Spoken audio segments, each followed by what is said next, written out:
Hi there, I am Pastor Pete, and I welcome you to my reading chair in my reading room. I invite you to come and join me as I prepare to read from the Children's Storybook Bible that you can see just down here. It's a story Bible in which all of the Bible stories are told in an easy way, and in a way that shows that every one of the stories points to Jesus. Every one of the stories whispers the name of Jesus. And so I love reading it. I've been reading it to you, the children at church, as a children's message. And now we're in a time when we can't come to church, and so I'm starting to do this. So let me get a few things ready, and then I will go and sit down and I will read to you. First, I put up something made of olive wood that says Shalom on it. Then I place a statue of Jesus washing the disciples' feet. And something a friend gave me that is a ship inside of a bottle, a challenging thing to create. There, I have my reading glasses ready, and I have a bookmark ready. I have to move a few things out of the way, and then we will sit and read. Rafe, you want to come over here? Yeah. You want to listen too? Go ahead, lie down.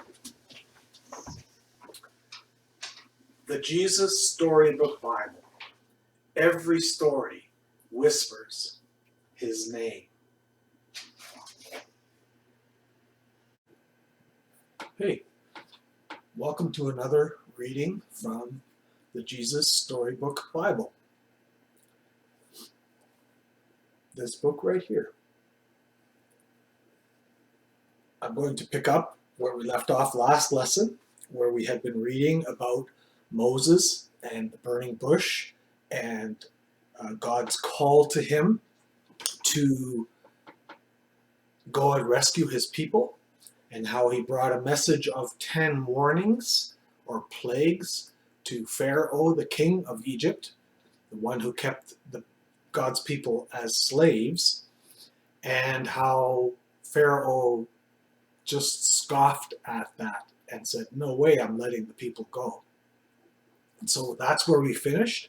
And there was one new plague coming, and that was one where a special lamb had to be sacrificed, and the blood of the lamb put on the doors of the people of Israel, because the oldest in the home was going to be killed if that was not done. And so the lamb died instead of the Israelite people. So let's pick up from there. This is the second part of the story, God to the Rescue. But first I need to change to my reading glasses.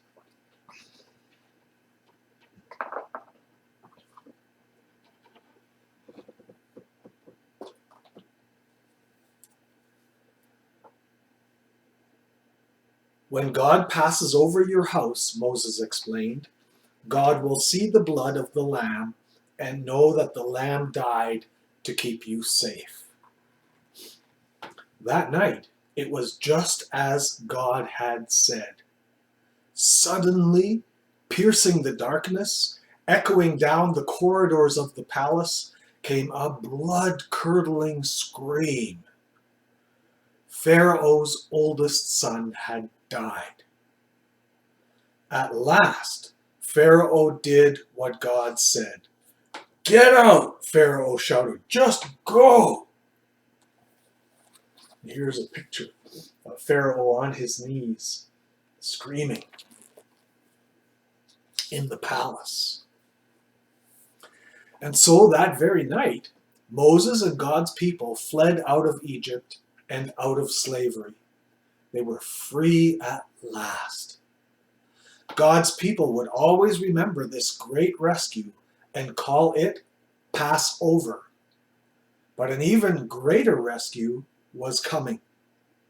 Many years later, God was going to do something like it again. He was going to come down once more to rescue his people. But this time, God was going to set them free forever and ever. And so there's a picture of the people marching towards freedom when Pharaoh finally said they could go.